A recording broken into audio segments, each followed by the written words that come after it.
அந்த குழந்தையும் அதே மாதிரி இருக்குது. என்ன அதில் அங்கே நுட்பமாக இருக்குது புராணம். இந்த குழந்தைய சமைக்கிறதுக்கு தயார் பண்ண அதுக்கு திருமஞ்சனை மாட்டி தலை முடி காதில் இருக்கிற மாசுக்களையெல்லாம் அகற்றி அம்மை கொடுக்குறார். திருவெண்காட்டம்மை சிறுத்தொண்டர் வாங்குறார். உச்சி மோந்து முத்தம் கொடுக்கல, ஏன்னா எச்சல் ஆகிடும்ட்டு. அடுப்பங்கரையில் வச்சு செஞ்சால் வேற யாராவது பார்த்து அயலறியார். இந்த காலத்தில் சிவபக்திக்கு பல 400 இடையூறு வரும். சிவபக்தி ரொம்ப கடினம்.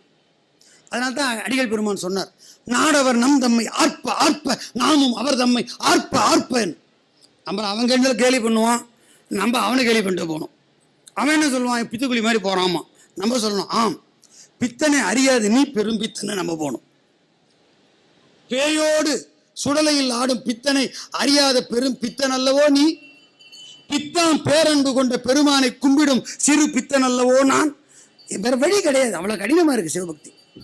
இவர் என்ன பண்ணுறாரு, அறிஞ்சுடுறார். அங்கே சேக்கிரார் சாமி சொல்கிறார், இப்போ நமக்கு ஒரு சந்தேகம் வருது, அப்பா சிவபக்தி பண்ணலாம், அம்மா சிவபக்தி பண்ணலாம், குழந்தை எப்படி இருந்துன்னு ஒரு கேள்வி எழுது. அதை சொல்கிறார், இனிய மழலை கிண்கிணிக்கால் இரண்டும் மடியின் புடையிடுக்கு கனிவாய் மைந்தன் கையிரண்டும் கையால் பிடிக்க காதலனும் நனிநீடு வகை உருகின்றார் என்று மகிழ்ந்து நகை செய்ய. அந்த குழந்தை சிரிச்சுதான்.